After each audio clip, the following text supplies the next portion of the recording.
Tudo bom? Eu sou o Glauco Vidal, seja bem-vindo à série Vencedor, você que está assistindo, acompanhando a nossa série. Espero que esteja fazendo bem para você. Foi através de séries e vídeos como esse que eu cheguei até aqui, que eu curei as minhas emoções e através da cura das minhas emoções, eu me tornei uma pessoa que estou conquistando os meus sonhos, as coisas que eu tracei como metas e que eu quis sempre alcançar, mas não tinha estrutura emocional, não tinha emoções saudáveis para poder conquistar.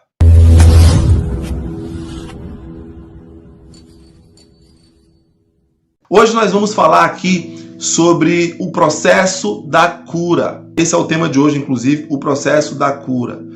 E eu quero falar um pouquinho sobre doenças físicas. Imagina uma pessoa que vive uma vida normal, comum, todos os dias essa pessoa tem a sua rotina, come, bebe, dorme, levanta, vai para o trabalho, resolve os problemas da vida e um dia, de repente, ela começa a sentir um desconforto e ela pensa que é algo comum, dá um remédiozinho fraco para dor de cabeça, dor no corpo.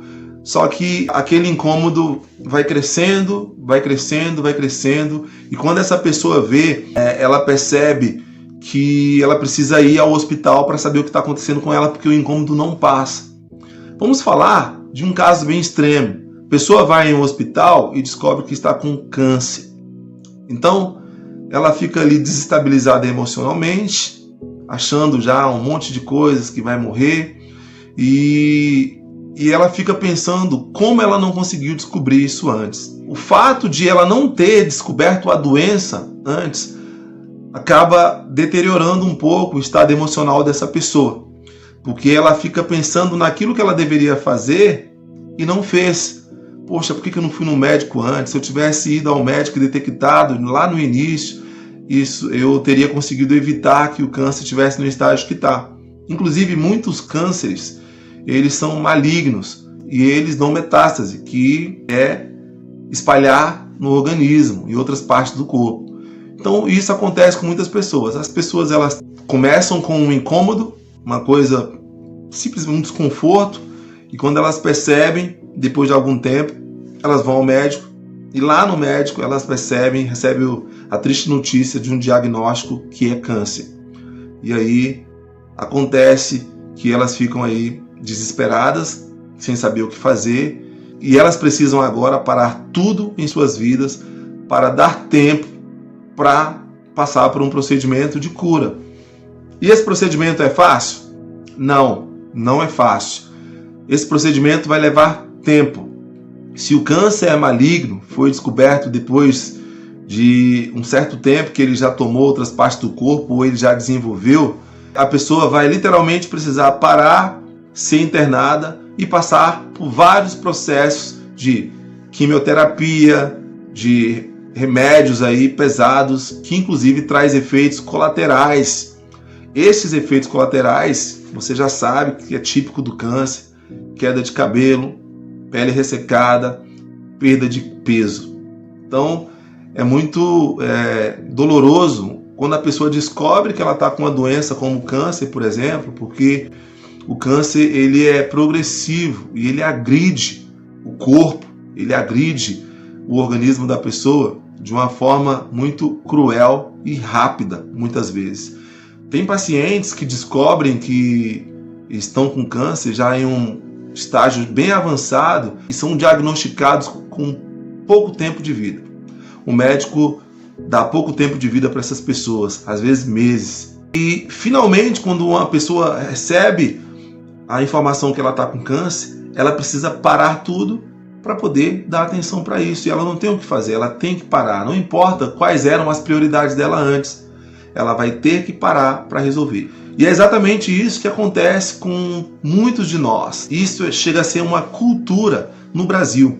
Eu estou falando do Brasil porque hoje eu não moro mais no Brasil, eu moro nos Estados Unidos. E a cultura aqui ela é muito diferente em muitos aspectos, inclusive nesse. A cultura de prevenção nos Estados Unidos, prevenção de doença, ela é muito mais, pelo menos até onde eu vi, muito mais rica e desenvolvida do que no nosso país, o Brasil.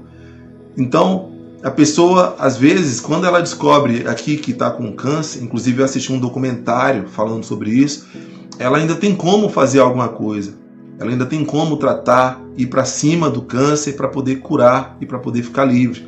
Às vezes vai ter um efeito, um câncer de mama, às vezes a pessoa perde uma mama, mas ela não perdeu a vida. Mas em muitos casos, infelizmente, não tem jeito. Então, as doenças, não apenas o câncer, segue mais ou menos a mesma dinâmica. Quando você fica doente, você precisa parar e medicar. Você precisa diminuir o seu ritmo, a sua rotina. Então você precisa dar tempo para poder cuidar disso. Porque senão você vai ficar mais tempo doente por negligência. Então isso acontece com muitas pessoas. Como eu falei, a cultura de prevenção ela é algo que ainda está em desenvolvimento em muitos países, incluindo o nosso país, que é o Brasil. A cura de uma doença como o câncer leva tempo e é um processo que pode ser longo e doloroso para o paciente e familiares. Os efeitos colaterais são inevitáveis. Apesar de estar falando do câncer, isso pode acontecer com pessoas que sofrem queimaduras, contusões, fraturas, fraturas expostas e aí por diante. Quando alguém, por exemplo, se machuca e tem uma fratura exposta, aquele machucado vai precisar ser tratado. A pessoa não pode simplesmente ignorar. Por quê? Porque para cicatrizar, para parar de doer e ser totalmente curado, aquela ferida precisará de tempo e de cuidados constantes. Ela precisa de cuidado, ela precisa de ser tratada, lavada, higienizada, colocar um remédio ali, fazer os curativos, senão a coisa não acontece. Caso contrário, o problema tende a se agravar e trazer consequências danosas e muitas vezes até definitivas. Quando estamos doentes, não é simplesmente ignorar o problema e continuar a vida vivendo como se nada tivesse acontecendo. Não, é uma dorzinha de cabeça, eu vou tomar um remédio e isso vai passando. Não, nós vamos ao médico. Nós não podemos ignorar o problema. Nós paramos tudo na nossa vida para dar atenção para resolver o problema. Nem toda doença é evidente, como eu já expliquei aí. Algumas doenças são assintomáticas e para se detectar, a pessoa precisa ir de uma política de prevenção, que é o famoso check-up. Porém, infelizmente, muitas pessoas não vão ao médico regularmente, elas vão deixando para depois e quando finalmente a doença já tomou conta, elas percebem que tem que parar tudo e cuidar. Então a gente faz isso com muitas coisas. A pessoa vai andando com o carro, não faz manutenção, não previne. Quando a pessoa vê, pronto, o carro quebrou, deu problema num monte de coisa. Ela vai ter que gastar um dinheiro super alto para poder fazer o conserto do carro em vários lugares. Por quê? Porque ela não preveniu antes. Ela não trocou o óleo, ela não trocou a água, deixou o motor ressecado, o motor com resíduo e quando vê, não fez o check-up no carro. E aí já era, aquele probleminha comprometeu mais partes vitais do carro e até o carro parar. Então, a palavra médico significa medicar, o que significa, por sua vez, tratar com medicamentos, ou seja, atacar a doença com medicamentos antes que ela ataque e destrua as defesas do organismo. Então, as emoções, agora entra na parte que eu quero falar com você. As emoções, elas seguem a mesma dinâmica. Eu até escrevi aqui, ó. As emoções elas seguem a mesma dinâmica, uma dinâmica muito parecida, na verdade, porque assim como as doenças, os vírus atacam o organismo físico. Os problemas da vida, como agressões, ataques, palavras malditas, traições e vários outros infortúnios, atacam as suas emoções, que moram na sua alma, né? Aqui, deixa eu ler. Atacam a alma, que é o lugar onde moram as nossas emoções. O corpo é a casa da alma e a alma é a casa das emoções. Quando qualquer pessoa fere as suas emoções, a sua alma também está sendo prejudicada. Apesar de não ser algo que pode ser substancializado, tocado, abraçado como o corpo, a alma também precisa de cura para poder ficar bem. Especialmente a cura acontece quando você resolve o problema que te incomoda ao ponto de não te incomodar mais. Isso é cura. Muitas vezes a gente acha que foi curado e que está tudo bem, no caso das doenças emocionais, né? Mas pouco tempo depois a gente percebe que a doença continua lá, ela só está desenvolvendo em silêncio e um belo dia vai aparecer de súbito. E quando isso acontece?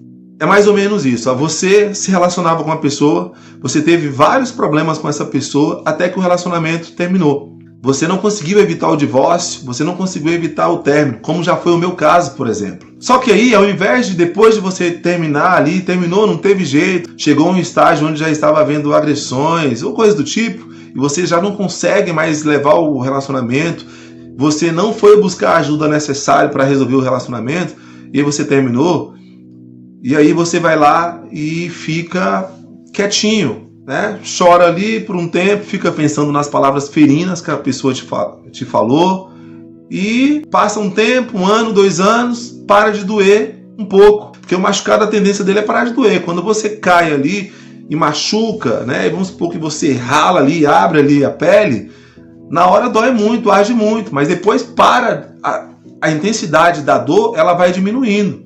E aí só vai doer depois se você tocar, se você mexer, aí vai doer.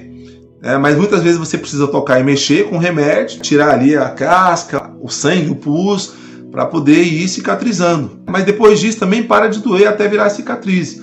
Agora o que acontece? Quando acontece um término de um relacionamento, a pessoa, ao invés de ela dar um tempo para se curar, não. Ela, para se curar, ela vai encontrar uma outra pessoa. Mas ela está machucada. Então ela vai machucar essa outra pessoa. Ela vai transferir a responsabilidade dos machucados, das feridas emocionais dela para outra pessoa. Inclusive, às vezes até com comparação, comparando essa pessoa com o ex. E aí é onde ela percebe que a doença sempre esteve lá. Tem gente, por incrível que pareça, que termina um relacionamento hoje, 1 semana depois, a pessoa vai lá e arruma outra pessoa. Ela não poderia ter feito isso, porque ela precisa ser curada. Mesma coisa, quando você está doente com uma doença grave, você vai comer feijoada, sarapatel, essas comidas pesadas, remosas? Você não vai. Inclusive, nos hospitais existem dietas próprias para doentes. Por quê? Porque a comida é parte da cura. A forma como um doente come, às vezes é uma comida insossa. Todo doente reclama de comida do hospital. Eu sei porque eu já fiquei meses no hospital acompanhando a minha mãe que estava doente. Inclusive a comida do acompanhante era uma comida um pouquinho insossa também. Não é a mesma comida caseira que a gente come em um restaurante, na casa de um amigo e até nas nossas casas. Mas aquela comida insossa, ela tem um objetivo. É para ajudar a curar o paciente. Então, qual é o tipo de comida que você vai dar para suas emoções depois que você termina o relacionamento? Você vai colocar uma outra pessoa para substituir aquela pessoa que te machucou, você vai machucar essa pessoa. E outra coisa, eu já falei no último vídeo, quando você está machucado, que também estão machucadas. Só que assim, pessoal, no início do relacionamento, ninguém mostra a realidade para ninguém, é muito raro. Por que não mostra a realidade para ninguém? Porque senão a pessoa não vai ficar com você. Você não vai falar que você é uma pessoa agressiva, nervosa, que você machucou o outro, falou palavras ferinas pro outro, que você foi covarde, que você traiu. Você não vai falar isso. Qual é a pessoa que traiu o outro, e ainda que ela tenha se arrependido depois e terminou, ela vai falar para outra pessoa que traiu? Ela não vai falar, ela não é honesta. E aí você casa com uma pessoa, ou então você namora com uma pessoa, noivo com uma pessoa, vendo só a aparência física da pessoa e as coisas boas que ela está te mostrando. Por que ela está te mostrando aquelas coisas boas? Porque ela está te conquistando. Ela quer conquistar você, ela quer ganhar o seu coração. Depois que ela ganhar seu coração, ela vai viver uma vida de realidade com você. Ninguém consegue se esconder por muito tempo. Você consegue esconder os seus defeitos por 1, 2, 3 meses. Depois disso, quando você começa a conviver, a pessoa começa a descobrir que você é nervoso, que você é agitado, que você é mentiroso, que você é brigão, que você é ciumento. A pessoa descobre. E aí, muitas vezes, quando a pessoa descobre, ela já está envolvida sentimentalmente com você, ou seja, você vai machucar outra pessoa. Então você tem que tratar essas coisas. A comida que você precisa agora é uma comida de cura, que vai curar você. Ah, mas não é gostoso, não é bom. Não tem que ser bom. Tem que resolver o seu problema. Então, continuando aqui, infelizmente milhões de pessoas têm extrema dificuldade de perdoar e o que elas fazem é acumular sentimentos de mágoas que ficam por anos e anos corroendo a alma delas. Elas ficam feridas, dormem e acordam pensando naquilo que as machucaram tanto, pensando nas pessoas que as machucaram, às vezes elas lembram até da palavra que a pessoa falou, ficam ecoando na mente delas ali, elas não conseguem liberar de dentro de si esses sentimentos que acabam ficando tóxicos e contaminando as emoções dessas pessoas. A mesma coisa que um câncer faz com o organismo físico, Estes sentimentos fazem com as emoções que são a sua alma, que moram na sua alma. E infelizmente o tempo não resolve esse tipo de problema. O perdão é uma coisa que não depende de tempo, mas de uma atitude prática. Eu estou falando por experiência própria. Eu fiquei anos tentando perdoar uma pessoa e colocando na conta do tempo. Não, mas com o tempo eu perdoo, com o tempo eu esqueço. Quanto mais tempo passava, pior ficava. Então, infelizmente, o tempo ele não tem esse papel aí de curar ninguém.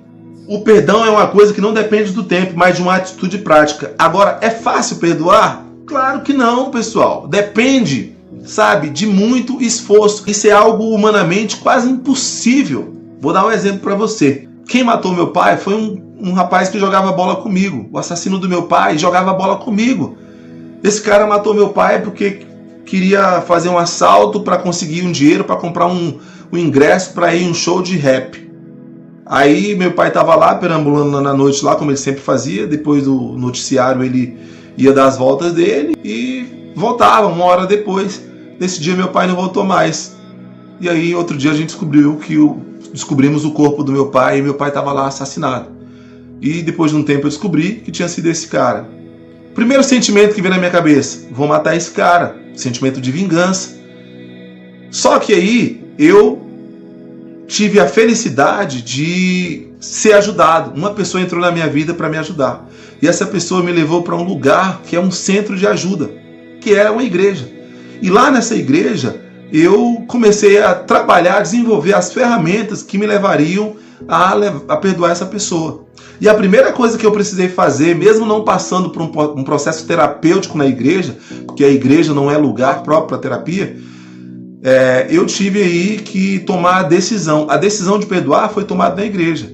Mas o processo terapêutico foi feito através de profissionais. Claro que através de líderes espirituais também, mas especialmente através de profissionais da saúde límbica, da saúde emocional. Perdoar uma pessoa, alguém matou um familiar seu, por exemplo, isso não é algo simples como um pedido de desculpa por alguém que pisa no seu pé. A pessoa pisou no seu pé, pô, desculpa aí, você falou, não, besteira, não foi nada. Não, a pessoa matou seu pai. Então se ela matou seu pai, peraí, ela matou seu pai, vai doer, vai machucar. Então eu fiquei anos feridos. Eu tomei a decisão de perdoar o cara que matou meu pai no primeiro ano. Só que eu fui perdoar ele depois de quase 3 anos. Por quê? Porque eu fui construindo aquele perdão. Só lá na igreja, com a ajuda dos meus líderes, dos meus pastores, não foi o suficiente, por mais boa vontade que eles tinham, para poder me ajudar. Dependia de um método profissional que me levasse a compreender coisas que pela emoção eu não conseguia. Porque por mais que um pastor e um líder espiritual e até um padre consiga ajudar você com aconselhamentos, ele tem uma conexão sentimental e emocional com você, porque ele gosta de você, ele conhece a tua história. Já um profissional, ele não tem vínculo emocional com você. Então ele vai aplicar métodos com você. Eu vou falar um pouco sobre isso aqui. Existem milhares de pessoas que carregam mágoas por anos a fio. Isso quer dizer que se o tempo não sarou essas feridas até hoje, ele não vai curar nunca mais. Quando o seu carro, por exemplo, quebra, o que você faz? Paga um guincho, leva o seu carro lá para a garagem e fala, deixa aqui, um dia ele vai se consertar. Ele só precisa de tempo. Eu vou dar tempo para esse carro e um dia eu vou dar aqui a chave nele, vou ligar e ele vai se consertar. É assim que funciona o conserto de um carro? A cura de um carro? Não. O que você precisa fazer? Você precisa levar o seu carro em um mecânico, pegar um guincho, levar o seu carro em um mecânico, o cara vai fazer um check-up no carro, vai diagnosticar o problema, vai falar para você o que é o problema, e aí a partir daí ele vai tomar um procedimento de trocar as peças do carro, de consertar o carro. E geralmente é assim, pessoal, a gente passa anos protelando. O carro deu um probleminha, era para você ter levado quando ele deu probleminha. Homem é craque nisso, eu falo porque eu já estraguei vários carros assim, infelizmente. Aprendi, mas tive que levar para poder aprender. Na verdade, antes de o carro apresentar o problema, eu já tinha que fazer um plano de prevenção para ele nem dar esse probleminha, né? E o que é um probleminha? É um estalozinho. O carro demorou para ligar, o carro que sempre liga demorou para ligar, ou então você está dirigindo o carro apaga, ele está dando sinais que ele não está bem. Você precisa consertar, você precisa prevenir. Agora, você chamaria, por exemplo, um padeiro para consertar o seu carro? Você chamaria um mestre de obra para consertar o seu carro? Não. Você vai consertar o seu carro com um profissional certo e com a pessoa certa. É por isso que, por mais boa vontade que o pastor tivesse em me ajudar, ele não conseguiu me ajudar da forma que eu precisava ser ajudado. Por quê? Porque ele não era um profissional da saúde emocional. Ele até me provia alimentos espirituais que me ajudaram muito, mas ele não era um profissional da saúde emocional. Então vamos lá, agora eu quero falar disso aqui, ó. Estou chegando ao fim dessa palestra e essa é a parte mais importante, que eu vou te dar passos. Vamos lá. O lugar certo e a pessoa certa. O primeiro passo para resolver o problema de mágoas e emoções amarguradas é decidir perdoar e liberar. E não se engane, quando você decidir perdoar uma pessoa, você não vai perdoar na hora. Não vai acontecer o processo libertador na hora. Não, você vai decidir perdoar essa pessoa, só que você ainda vai sentir mágoas, sentir dores, vai ficar chateado com essa pessoa, mas você tomou a decisão, você deu um comando para sua alma que você não aceita ficar estocando esse lixo emocional lá dentro, que ela vai ter que liberar esse lixo, vai ter que tirar esse lixo. Você não vai ficar constipado emocionalmente. Já pensou se você fica aí dias sem ir no banheiro? Não é ruim quando você não elimina? É a mesma coisa da alma. Você vai dar um comando para a alma liberar essas coisas. Você não vai ficar acumulando essas coisas, porque vai apodrecer dentro de você e vai adoecer a sua alma, as suas emoções. Essa atitude não tem um efeito prático na hora, pelo menos para a maioria de nós. Mas ao tomar a decisão, você deu início ao processo de libertação emocional. Libertação vem da palavra liberdade, sabe? Vem também da palavra liberar, de ser livre. Essa é a etimologia dessa palavra, a raiz dessa palavra. Esse é o primeiro passo, decidir perdoar. Vamos para o segundo passo, anota aí. O segundo passo, cuidar da parte terapêutica. O que é a parte terapêutica? É encontrar um profissional da saúde emocional, pois você tem um sistema límbico que precisa ser cuidado. E os profissionais, eles estudaram para aplicar métodos, eles estudaram as emoções, então eles sabem o que eles estão fazendo, os bons profissionais. Olha só, eu decidi perdoar o assassino do meu pai quando eu estava na igreja, eu já falei isso aqui. Foi um grande passo, mas por muito tempo eu achei que perdoar tinha necessariamente a ver com a minha espiritualidade. E depois de muitos anos na igreja, desenvolvendo a minha vida espiritual, eu percebi que eu não estava emocionalmente curado. Era um cristão autêntico, tinha fé, sabe, adorador, adorava a Deus, mas eu não estava curado, eu estava amargurado. E quem conhece o seu pensamento, os seus sentimentos é você. Ninguém tem acesso aos seus sentimentos, nem se você acredita ou não no Satanás, nem o próprio Satanás tem acesso ao que você pensa. Então o que martiriza a sua cabeça, os seus sentimentos, suas emoções, é você quem sabe. O que aconteceu então se só o alimento espiritual não resolvia os meus problemas? Eu precisei, pessoal, deixa eu ler aqui o texto, ó. Foi lendo um livro do Dr. Augusto Cury, que é um profissional das emoções, que eu encontrei uma forma de desintoxicar a minha alma daquelas mágoas que há anos corroíam a minha alma. Então assim, chegou o tempo que eu entendi que por mais maravilhoso que fosse ouvir as palavras de sabedoria do meu pastor, homem de Deus, homem santo, temente a Deus, digno, aquilo não era o suficiente para estancar o sangramento da minha alma e parar a minha dor. Não tinha a ver com o meu pastor, que ele era insuficiente. Você não bebe só água para matar a sua fome, você precisa dar alimento para a sua alma. Então existe uma composição. O problema está na água? Não, o problema não está na água. Poxa, essa água não mata a minha fome. Porque a água ela foi desenhada para matar a sua sede. Que mata a fome é a comida. Então o pastor, às vezes, ele vai matar a sua fome espiritual, mas a fome emocional, quem pode saciar é só um profissional das emoções. E eu falo um profissional das emoções porque às vezes o seu pastor é um profissional das emoções, mas ele tem vínculo emocional com você. Ele não é neutro. Então, acaba que você não vai conseguir ser curado nas suas emoções por conta desse detalhe muito importante, tá? Agora, o líder espiritual ele é muito importante, porque foi quando um líder espiritual falou que eu precisava de ajuda terapêutica, ajuda profissional, que eu fui procurar uma ajuda profissional. Aí eu li um livro do Dr. Augusto Cury, e aí depois eu fui me consultar com uma psicóloga. E tive algumas sessões de terapia com essa psicóloga, e teve um dia que ela identificou algo da minha vida que eu há anos, por anos, viviam a vida inteira e não conseguia identificar. E eu não concordei com ela. Inclusive, eu vou ler para não sair da ordem aqui, ó. Eu tinha extremo preconceito de psicólogos e achava que quem precisava desses profissionais eram as pessoas com retardo mental e problema psicológico.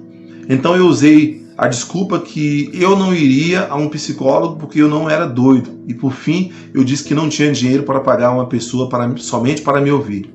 Eu não me achava carente a esse ponto. E aí um líder espiritual meu falou, você não tem opção, você vai. Eu falei, eu não tenho dinheiro. Ele falou, não tem problema, as 2 primeiras sessões estão pagas. Você vai num profissional tal e depois você anda com as suas próprias pernas e você paga. E eu não tive opção, eu tive que ir. Enquanto eu não desconstruía esse preconceito da minha mente, eu não conseguia ser ajudado. Olha só, para iniciar um processo de cura, eu precisava querer ser curado e entender que eu precisava daquilo. Eu precisava querer. Se você não quer, sem a sua vontade, nada acontece.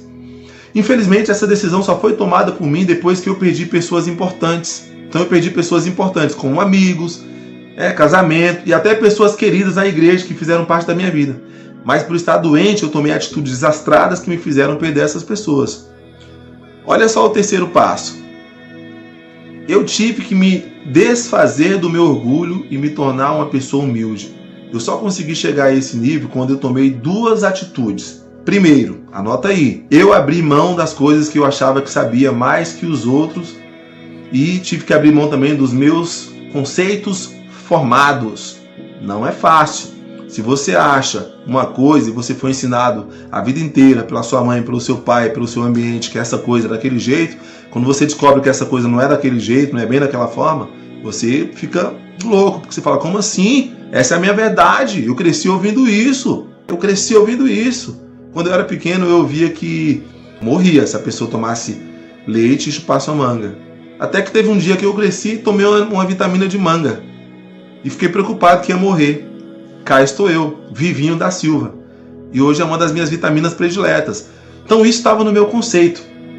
Então a segunda atitude que eu tomei foi que eu me abri para aprender aquilo que eu ainda não sabia. Gente, como isso é difícil. O que eu achava que sabia, eu tive que abrir mão. A segunda atitude foi exatamente essa daí, me tornar humilde. Então um dia minha terapeuta me falou que eu tinha um problema com as mulheres. Eu fiquei 3 sessões tentando provar que a opinião dela estava errada. Então ela me mostrou através de cada sessão que a gente já havia tido o porquê ela fez essa afirmação. E eu não tive como negar que ela estava certa, mesmo querendo. A partir desse ponto, eu entendi que se eu continuasse defendendo os meus conceitos e achando que eu sempre tinha razão, eu iria acabar a vida sozinho, tendo apenas a minha razão como companheira. Porque eu já tinha perdido muitas pessoas quando eu fui para um psicólogo. O último estágio aqui, o último passo. Depois de finalizar a minha jornada com aquela psicóloga, eu continuei o meu processo de cura e crescimento emocional com um coach. O coach era um outro profissional que eu tinha extremo preconceito, porque eu achava que a palavra de Deus era suficiente para resolver qualquer problema na minha vida. E na verdade a palavra de Deus ela é suficiente, mas eu não era suficiente. Eu precisava de um profissional. Eu não bastava. A palavra de Deus ela não fazia efeito em mim, porque não era o problema não estava na palavra de Deus, estava em mim. Você vai colocar água no lugar de gasolina e você quer que o carro anda? Não vai andar. Nós não somos apenas seres espirituais, nós temos um corpo, uma alma e um espírito. Como eu já falei, nós somos tricotômicos. Corpo, alma e espírito. Então esse vídeo é exatamente para falar para você que tem problema na sua alma. Você tem problema na sua alma? Não adianta você querer colocar uma outra pessoa no lugar do seu ex achando que você vai ser feliz. Quantas pessoas você já namorou? Quantos términos você já tem? Você já parou para pensar que cada pessoa que você namorou e terminou foi uma ferida que você acumulou e hoje você coleciona essas feridas? E aí tem gente que segura a mágoa e fala bem assim, eu não vou perdoar, não vou perdoar e pronto, não perdoo. Aí deixa eu perguntar para você, quem é que sofre com o seu não perdão? É você ou quem você não perdoou? É você que sofre, porque é você que dorme todo dia com a pessoa na cabeça, é você que fica machucado, é você que fica magoado, é a sua vida que a mágoa paralisa. Tem pessoas que já era para estar ganhando muito bem, era para estar casado muito bem, era para ter filhos, era para ser empresário, era para estar viajando para todo lugar do país, era para ser um profissional reconhecido, para ter livros publicados, para ser uma pessoa de alto padrão em todos os sentidos da vida. E a pessoa não é. Por quê? Porque ela é birrenta. Ela fica segurando, ela fala não perdoa, não perdoa, não perdoa e pronto. Criança bicuda, sabe? Belém, Belém, nunca mais eu tô de bem. E não perdoa. E quando você não perdoa, querido ou querida, é você que perde. Por que eu perdoei o cara que matou meu pai? Gente, porque é inteligente perdoar a pessoa que matou meu pai. Por que eu iria ficar segurando essa mágoa do cara que matou meu pai? Peraí, a minha atitude de não perdoar o cara que matou meu pai vai trazer meu pai de volta? Porque se trouxesse, meu amigo, eu ia segurar essa mágoa até o fim da minha vida. Mas não trazia e não trouxe. Eu fiquei segurando por 3 anos, não trouxe meu pai de volta. Então, a mágoa, ela não resolve o problema na sua vida. O que resolve o problema na sua vida é uma atitude de decidir perdoar e depois um processo terapêutico. Hoje, mesmo já estando aqui em um nível onde eu já realizei sonho, hoje eu moro nos Estados Unidos, hoje eu tenho livros que eu vou publicar, sabe? Hoje eu estou aqui fazendo esse vídeo para você, eu tenho empresas abertas, a minha vida emocional tá bem. A minha vida emocional que eu tô falando, pessoal, não tem a ver com namorar, com noivar, casar, não. Emocional é emoção.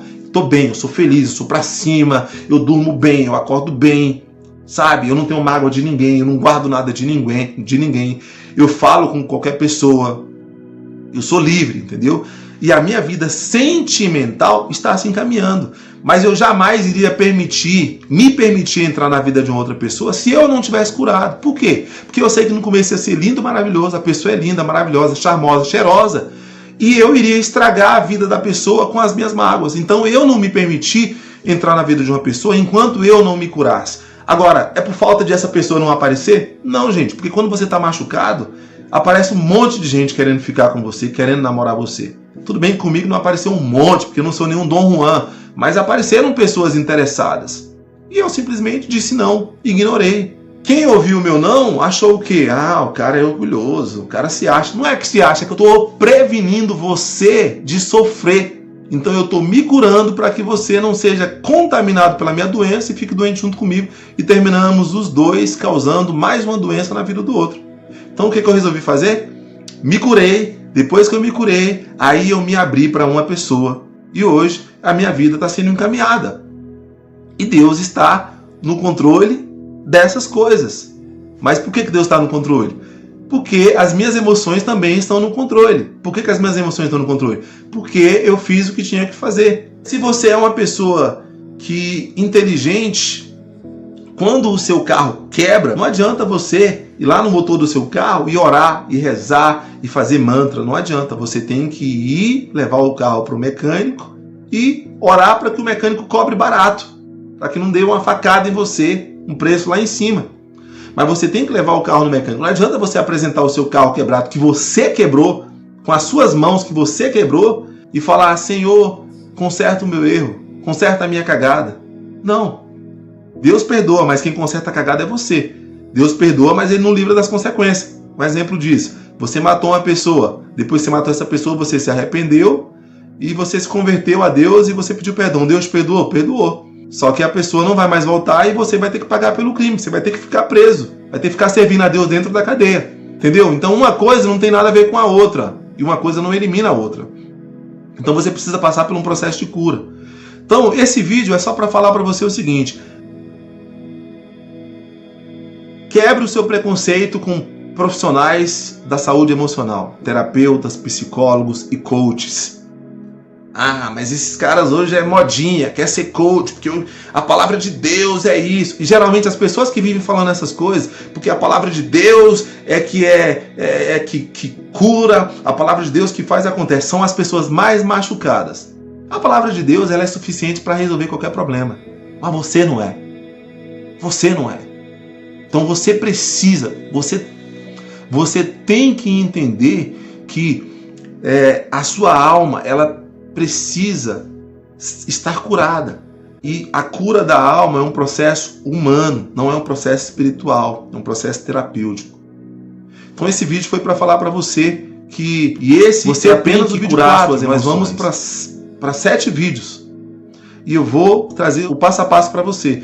Hoje eu te dei 2 passos. Decidir perdoar, ser humilde, reconhecer que você precisa do perdão. E outro passo foi entender que você precisa de uma ajuda profissional, que só o seu pastor não basta. Poxa, Glauco, mas não tenho dinheiro para pagar psicólogo, não tenho nada. Meu amigo, toma a decisão. Depois que você tomar a decisão, tudo vai acontecer. Tudo vai acontecer, naturalmente. Ok? Estamos conversados? Esse vídeo hoje não teve tantas emoções, foi um vídeo mais racional, mais prático, mas espero que você tenha curtido e tenha aproveitado essa super aula que um dia alguém me deu e serviu para eu curar minha vida, e por isso que hoje eu estou curado aqui falando com você. Tá bom? Deus te abençoe, um grande abraço, até a próxima. Valeu!